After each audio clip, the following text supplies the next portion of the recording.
If you're a visitor here this morning, one of our passions and priorities every Sunday morning is to open the Bible together. We very much believe in the preached Word of God, that God speaks through His Word to us, and that's the regular heartbeat of our church. But actually, sometimes we do something different, and that's going to be this morning. We're going to do something different. And we're going to hear a story. And it's part of the bigger thing we're looking at the moment, which really is helping us all to share our faith. And as part of that, we have tried not to use the word evangelism too much, because most people think, I'm not an evangelist. Who thinks they're not an evangelist? Quite. Okay, that's all of us, okay? So, or most of us, okay?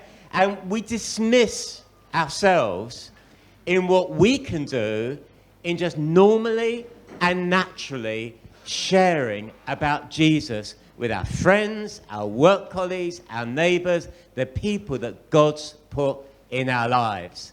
And that's why we've been encouraging these one-step stories.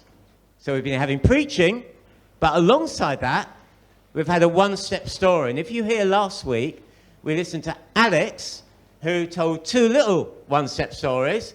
And the first one was all about failure. It's all about a missed opportunity. And she was brilliantly honest.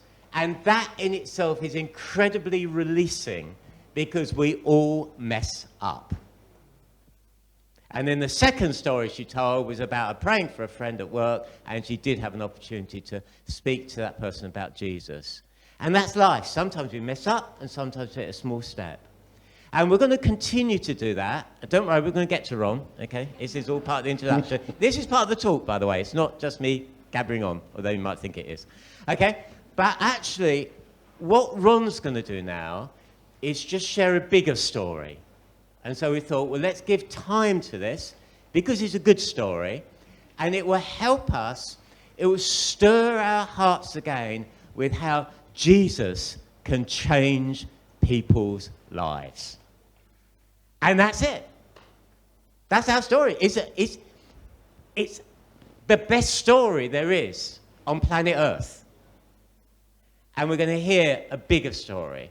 And then can I just link this into, when Graham and Charlotte are with us in 2 weeks' time now, they're going to help us.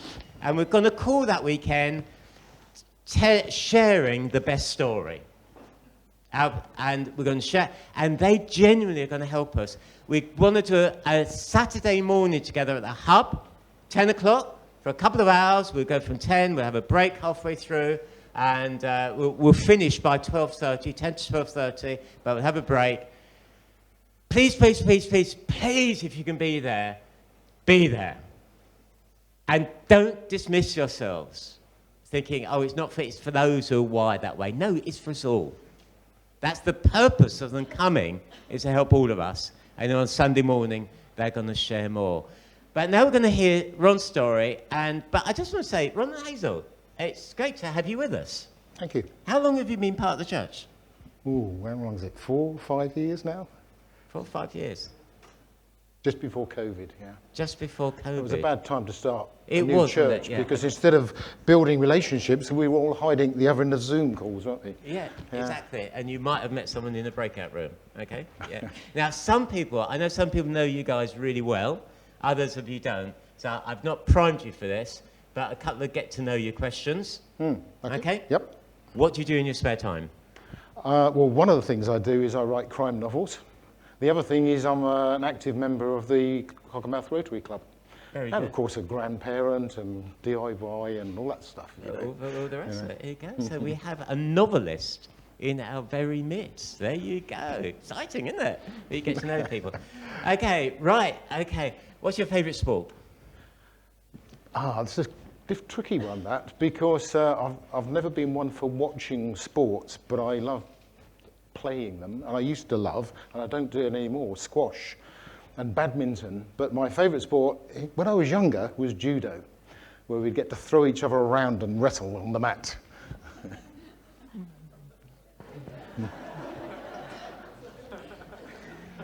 Just Okay. arm Respect. locks and strangle people, you know. I was going to ask a really cheeky, naughty question, but I'm not going to go there now. Basically, I'm scared. Okay? Right, okay. Anyway, Ron, it's over to you. I was really encouraged before I came up here hearing Molly's story about bringing her friends to the Mobilise, because it's inviting people to those events, and indeed your testimony as well, about being invited to something in the church, because I wouldn't be here now if I hadn't been invited to something as well. But my story is a lot longer, and as he said, it's not one step, it's multiple steps, because it goes through a long period of my life. I grew up in a household that was not Christian at all. I wouldn't say that my parents were atheists, but they only went to church for weddings, christenings and funerals. I did actually get packed off to Sunday school a couple of times, I think, if I remember rightly. I think probably just to get me out of their hair on a Sunday morning. And I remember colouring pictures of Jesus and listening to Bible stories like Noah's Ark and the likes. But that's all I remember from that. And of course at school, I don't know what it's like nowadays, but certainly when I was at school, we had morning assembly, we would sing hymns, there would be a prayer, and the headmaster would normally give some sort of little sermonette. But none of that sunk in, and I didn't enjoy it at all. So I was just non-Christian. I wasn't anything. It was only later in life I found out I was agnostic most of the time. I'd never heard of that term before. Anyway, I joined the Royal Air Force straight from school at the age of 15, having taken no exams at all, and went off and did an apprenticeship with the Royal Air Force. And it was while I was there that I was forced to go to church, because every Sunday was church parade. And when I first got to RAF Cosford, the administrative process, for all their records, they would ask you lots of questions. And there was one table, there was a clerk sat there and saying, religion, and somebody would go, C of E, next person, Methodist, Catholic. You know, I thought, what am I going to say? I haven't got a denomination, I have no idea what to say. But most people were saying Church of England, so I went, C of E. So from then on, I had to march in a huge group of people to the C of E church every Sunday and sit in these hard pews, singing hymns I didn't believe in and listening to a boring sermon, and then have to march back to our accommodation. And I didn't want to do that at all. It really put me off Christianity and church. And it was all, I can't stand the formality of that sort of thing. I like this sort of service. This is me. I don't like this stand up, sit down, everything's on a piece of paper type service. This is for me, where the spirit can move in these sort of services. Anyway, after a period of time, I found out that some of my Catholic friends, they could march themselves in a small group to the church, and afterwards they could stay behind for a cup of tea and a biscuit. They had to pay for the cup of tea and biscuit, but not much. I thought, that sounds great, I'll give that a go. So off I went to the Catholic church, and a few months later, I found out that in the other denominations church, that's the Congregationalists, the Methodists, the Baptists, etc., Church of Scotland, they just ambled across the road from the accommodation, and afterwards they had a free tea and biscuit. So I went there, and that was where I went for the rest of my time at RAF Cosford. But when I left there, then the influence of the church totally disappeared from my life. I never ever went to church and totally avoided it. And as I progressed in my life, I saw the evil that goes on in the world, just like we've got in Ukraine and the likes now in the Middle East, where man is wreaking havoc. And I thought, how can there be an all-powerful, loving God in control of this earth that allows this to happen? And I became an atheist. I said, there cannot be a God. I do not believe. And I went through life then as an atheist, rejecting the whole idea entirely. Yeah. But over a long period of time, and now I'm talking about eventually by the time I was in my 40s, so this time has moved on quite a lot. I've lived all over the world. And as I was maturing, I started listening to Radio 4 instead of Radio 1 and Radio 2. It's like, really, you're really getting old now, aren't you? And there was thought for the day, and it was religious leaders, Christian religious leaders in those days, sharing a thought for the day. And I thought, this is really, really sensible stuff they're talking about. And it's, you know, these people aren't daft. You know, because I had a really dim view of Christians. The media, the press, the TV programs, the movies, they usually show Christians in a very dim light. They're either child abusers or they're TV evangelists that are raking in millions of pounds and driving around in posh cars and that sort of thing. And that was the impression. Or indeed, they're prim and proper do-gooders, holier-than-thou hypocrites. That's the impression that a lot of people have of Christians. And we need to break that impression if we're ever going to get anybody else to find salvation and come to know Christ. It was listening to those thoughts for the day that got me thinking about God. But then now let me just go back a second. I've been an engineer. I spent nearly 40 years in the RAF in engineering. So I'm a very logical person. I used to be good at maths at school. I was pretty rubbish at English, which is strange because I've become a novelist. It's like, how did that happen? But yeah, so I would reject anything that couldn't be proven or, you know, be seen, touched, felt, understood. If it was some sort of spooky, spiritual, supernatural sort of thing, I'd just, no, that's not for me. I don't believe that stuff. But it became obvious that there was more to this world than just those physical things we can see and touch. And that there was evidence sort of being gained for that in my own mind, that there was a supernatural element to the world. And during this search, Hazel and I both we were sort of searching together really. We went off to some mind, body and spirit fairs where you got Reiki healing and all this sort of stuff going on. Very interesting. Oh yeah, this is good, isn't it? And I even went to a psychic fair once, and there was fortune tellers and all that sort of thing. Strangely enough, that was a catalyst in my own mind, because when I had my fortune told by this woman, it was like, well, how could she possibly know those things if there wasn't something supernatural in this world? Now, as it is, well, of course, if it was real and if it wasn't just good guessing, then maybe she was getting that information from the wrong place. But you know, it certainly got me thinking there was definitely something supernatural. So I was searching more, and it was one day we were coming up for, I think it was our 25th wedding anniversary. And I was sort of feeling unusually a bit romantic. I thought, how about we get our wedding vows renewed in church, because we got married in a registry office. And Hazel said, well, I don't believe, so why would we go to church and do that? I thought, well, it's a good point, actually, because I still don't believe either, but it sounded like a good idea. Like, of course, a lot of people go to church to get married, don't they? Even though they're not Christians, because it's a ceremony and a nice, fancy thing. But we started looking, and the real big catalyst here then was that when we started looking, I came to know that two of my fellow officers and their wives, who we socialised with regularly, were Christians. I thought, you can't be Christians. You're intelligent. You know, you're strong people. You're sort of like me, but not like me, actually. There was something special about these people. And I thought, well, whatever they've got, I'd like some of that, please. And what I've come to realise, of course, is that what I was seeing was the fruit of the Spirit in them. You know, I've forgotten them all, and I did write it down here just to help me along.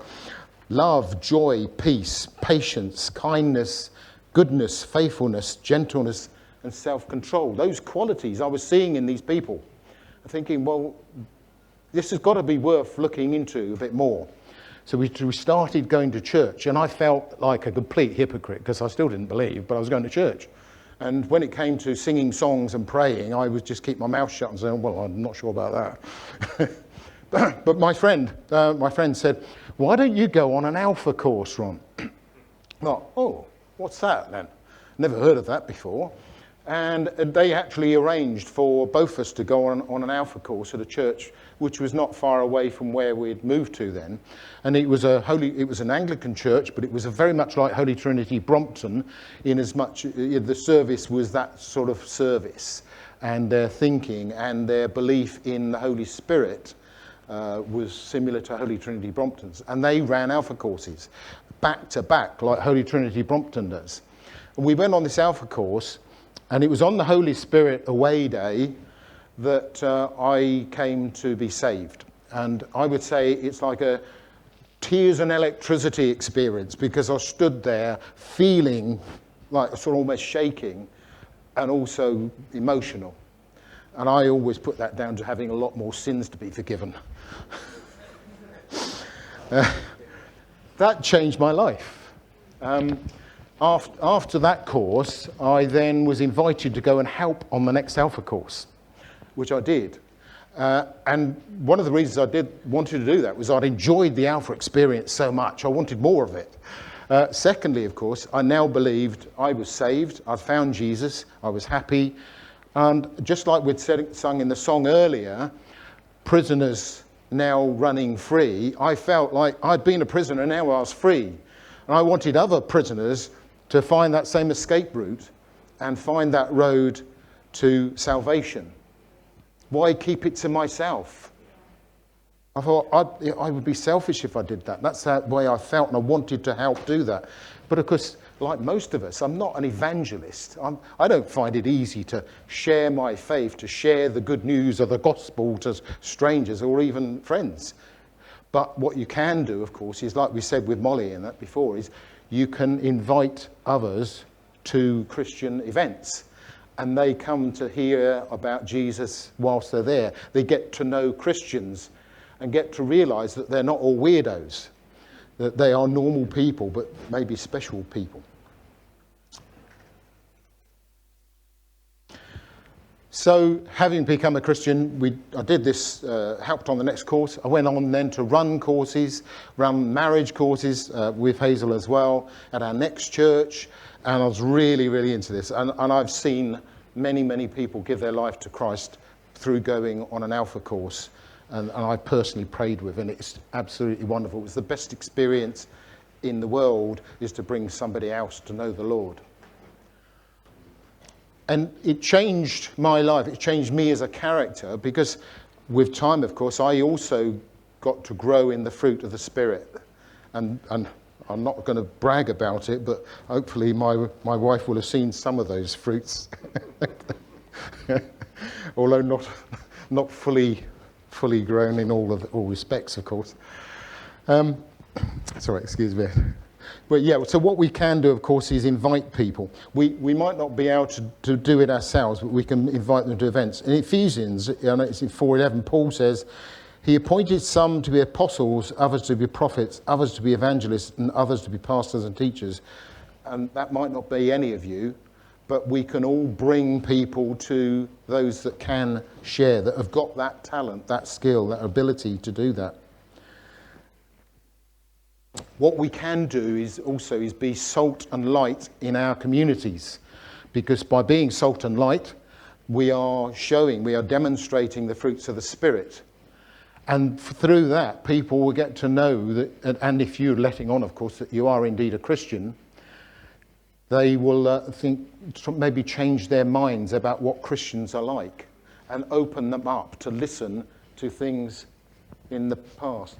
There's a fan that's making that noise. What's that funny noise going in the background? So what can you do then if you want to help other people to get to know Christ? You can invite them to events. So just like we said as youths, they can go to Mobilise and Amplify, I think it is, isn't it? There's the English Cafe, there's the Bridge Cafe, isn't there? There's these Christmas services that are coming up, so you can invite friends along to those.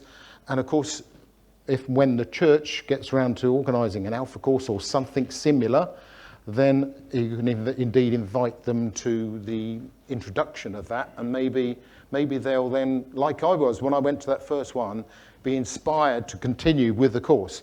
Just back step now here to the first time I went to Alpha, the introduction session. Christianity, boring, irrelevant, or an untrue? Question mark. I thought, yes, all of those, you know. But when I was on it, listening to Nicky Gumbel talk, his testimony is fantastic as well. If you don't know Nicky Gumbel's testimony, and Nicky Gumbel is the man that really built up Alpha and is leader of the church in Holy Trinity, Brompton. He was at university training to be a lawyer, and one of his friends was going to go off to a Christian course. And he thought, well, I'm going to have to protect him from this. He might get indoctrinated by these people. I'm going to go with him. And he sat and he actually read the 4 Gospels so that he would be well equipped to argue the case against it. And he became convinced from reading the 4 Gospels and became a Christian himself. And now he's one of the most influential people in this country in terms of for evangelism and reaching out to others.